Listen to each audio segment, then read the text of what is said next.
Hi, welcome to Algebra 2 Common Core. Today we're going to talk about compound interest in lesson number 8. We'll need to consider two different ways of calculating interest, depending on the information that we are given.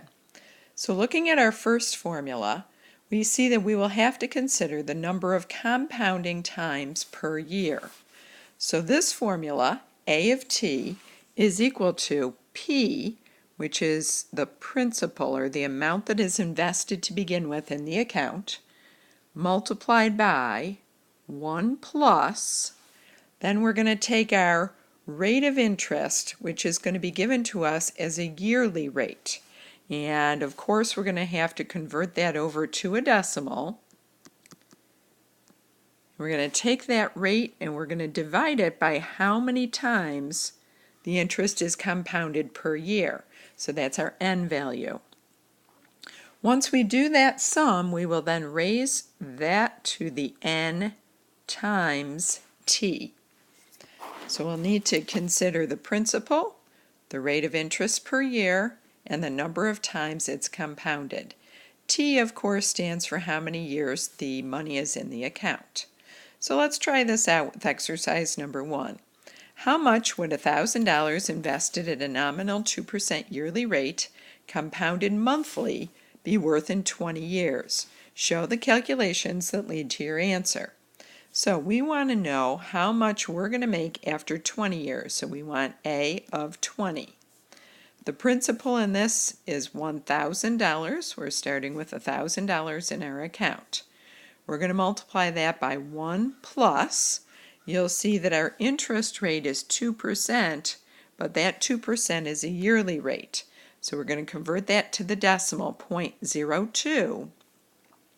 But then because we have been told that we are compounding monthly, that tells us that we have to divide the 0.02 by 12, and then raise it to the 12 is the number of compounding times per year, times 20 years. Now you'll need to be very careful when you're entering this in your calculator. First of all, I would definitely put parentheses around this fraction within the outer parentheses right here and here. You'll notice that also I need to multiply my exponent here. If you've got a TI-84, that will go right into the exponent, so you won't have to worry about it. If you've got a TI-83, make sure that you put this 12 times 20 within its own parentheses as well. Now when I entered this into my graphing calculator, I got the answer 1,491. Since this is money, we always want to round to 2 decimal places, so 0.33, so that tells me 33 cents. I see that answer is choice number 2. Check your calculator and see if you got the same amount. Let's go ahead and try a couple more examples like this. Exercise number 2 says that we're starting with an investment of $2,500 and the rate of interest is 5%. We want to change our number of compoundings each time for each part of this problem. So for the first one, we want to put it in the account for 15 years, but we want to compound quarterly. Quarterly means 4 times per year, so that means that my n value is equal to 4. So my formula for this one would be A of 15, because I want to leave it in the account for 15 years, is equal to 2,500 is my initial investment, times 1 plus, notice that we're always doing 1 plus because with interest we are talking about exponential growth.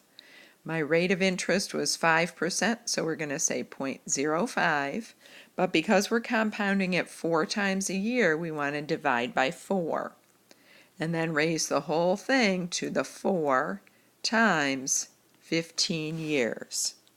Again, when you're putting this into your calculator, put this fraction in a parentheses.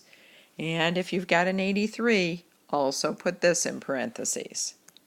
Now when I did this on my graphing calculator, take a second to enter that, maybe pause the video and come back. I got the solution $5,267.95. For part B, we're going to take the same amount of investment. We're talking about the same amount of time, 15 years, but this time we're compounding monthly. So we're going to say A of 15 is equal to $2,500 times 1 plus, still 0.05 is our interest rate, but monthly means that my n value is equal to 12 times per year. Raise that to the 12 times 15, and I got as my answer on my calculator $5,284.26. So you'll see that it's to my advantage if the bank is compounding more often per year, because when they compounded 12 times per year versus only 4 times per year, I got an extra, about $20 in my account. So that's something to consider when you're looking at bank accounts. Now in exercise number 3, we're starting with an investment of $3,000, and the rate of interest is 4%. Notice that nominal rate means that it's compounded yearly. It's a yearly rate, 4%, but we're talking about compounding monthly. So monthly, of course, means that my n value is going to equal 12. Algebraically, find the number of years to the nearest tenths that it will take to get 5,000 in the account. So you'll notice that now we know how to algebraically solve for a number of years. So let's set up the formula first of all. We've got A of t is equal to our investment, $3,000, times 1 plus 0.04 divided by 12 raised to the, I'm multiplying 12 times the number of years, but I don't know the number of years, so I've got to leave that as a t. Now I want to know when this money is going to reach $5,000, so I'm going to replace the A of t with the answer that I would like to get, 5,000. So I've got 5,000 is equal to 3,000. Now you may want to go ahead and do this calculation on your calculator, or it might be easier to leave it in fraction form. So 1 plus 0.04 divided by 12 raised to the 12t. Now if I am trying to solve for this t, you'll recall from a previous lesson that we're going to have to get this exponential by itself first. So I want to divide both sides of the equation by 3,000. I don't want a coefficient in front of the exponential. Now when I divide by 3,000, I can write this a couple different ways. This of course reduces to 5/3, or I could also write the decimal equivalent, but remember that you don't want to round it, and this is a repeating decimal. So I've got this form of my equation raised to the 12t. Now I think I'm ready to go ahead and log both sides of the equation. So I'm going to take the log of 5/3, and I'm going to take the log of that whole big exponential. That's going to allow me to take my 12t and move it as the coefficient on that log. So my equation now looks something like this. The log of 5/3 is equal to 12 times t times the log of 1. I didn't even find that decimal. I think I'm going to leave it in some form there. So it's going to be 1 plus 0.04 divided by 12. Now I've got a couple different options here. I want to get this t by itself. So if I want the t by itself, I need to divide by both 12 and log of 1 plus 0.04 divided by 12. Notice that I've done no rounding at all yet. That's going to allow me to get the t by itself. But if I divide the right side, I also have to divide the left side by both things. So 12 and the log of 1 plus 0.04 divided by 12. You have to be really careful in showing all of your work in these steps. I have not gone to my calculator yet, but here's where I'm going to do that. So in my calculator, I'm going to enter in the numerator the log of parentheses 5/3.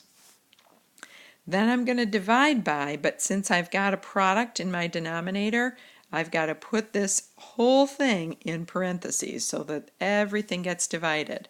So I'm dividing by 12 log 1 plus 0.04 divided by 12. Now take a minute and do this calculation on your calculator and then come back and check with my solution.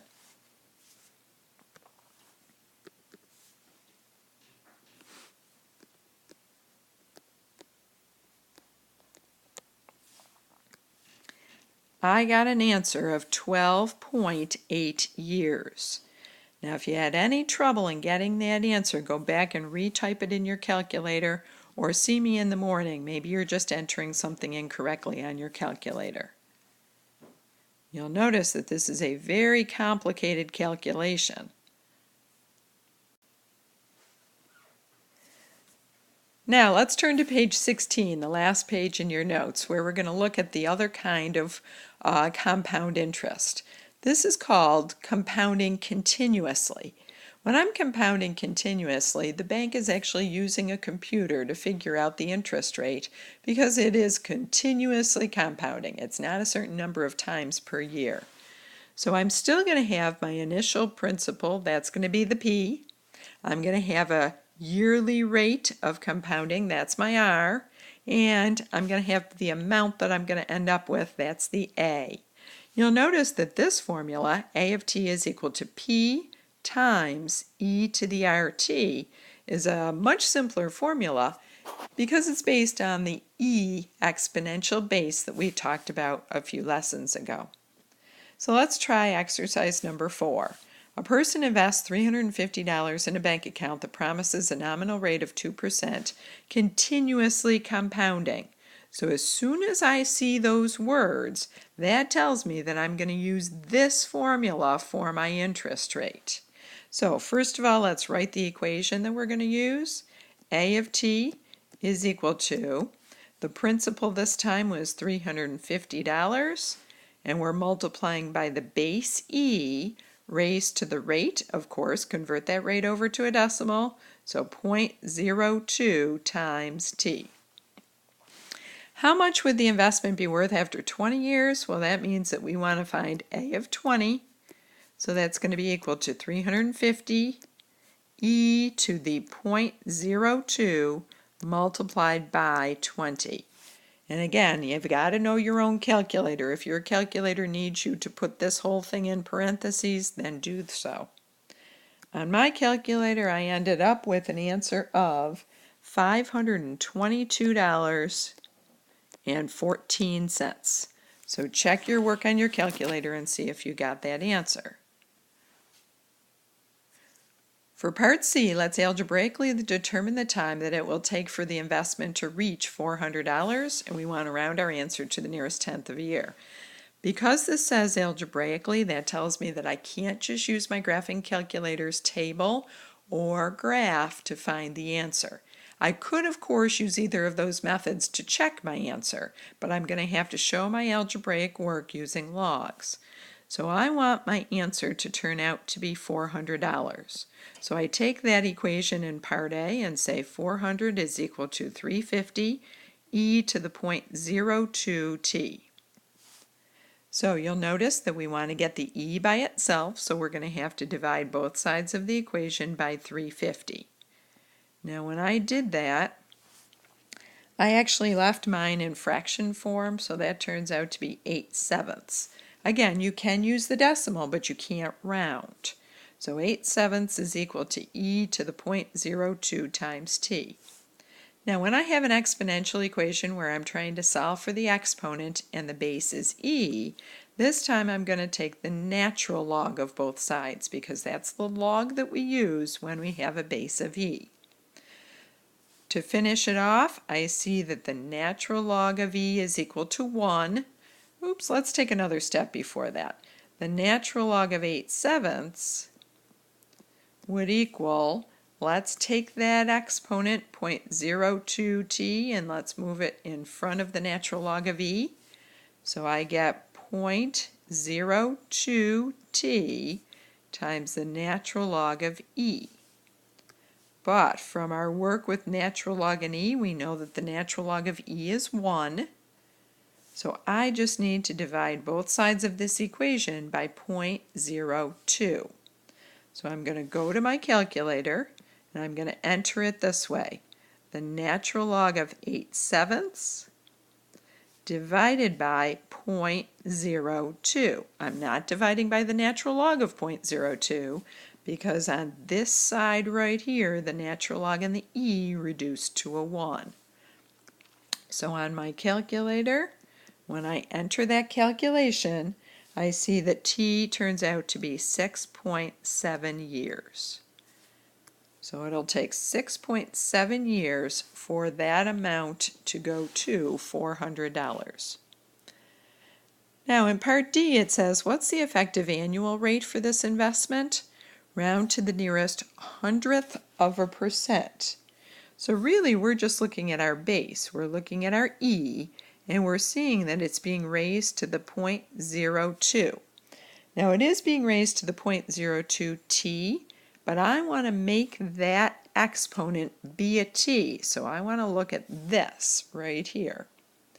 So going to my calculator, I'm going to enter e raised to the 0.02, and that gives me 1.020201, etc. ... If I take that and say that this stands for my base, then to find the rate, remember how we just subtract 1? So the rate is 0.0202 ... To the nearest hundredths, this is 2.02%. So that tells me the effective annual rate. That's the rate that I would have to use with an exponent of t. Let's take a look at exercise number 5. A person invests $1,200 in a bank account that promises a rate of 3.25% continuously compounded. So when I see those words continuously compounded, that of course tells me to use this formula, A of t equals PE to the RT. So how much will be in the account after 10 years? We want to calculate A of 10. My principal is $1,200. Continuous compounding means I'm using E for my base. My rate of 3.25%, convert that to a decimal, so that's 0.0325. So 0.0325 multiplied by 10 years. So going to my calculator, I find that after 10 years, the amount of money in this account is just equal to $1,660.84. So this is a really easy formula to use, but unfortunately you're going to have to memorize this formula because it's not on our reference sheet. Now for Part B, let's algebraically determine the time that it will take for the investment to reach $2,000. So we're going to make our equation be 2,000 equals 1,200 e to the 0.0325 t, because I'm trying to solve for time.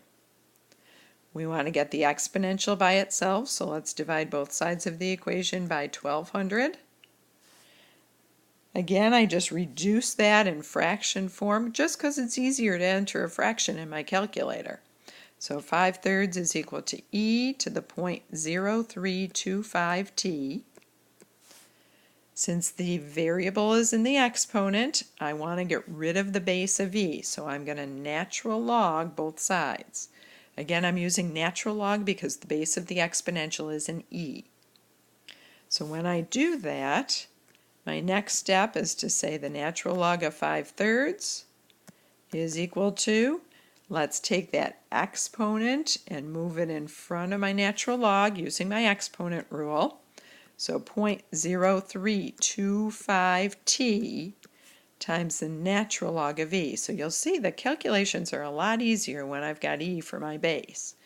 This natural log of e has a value of 1. So to get t by itself, I'm going to divide by just 0.0325.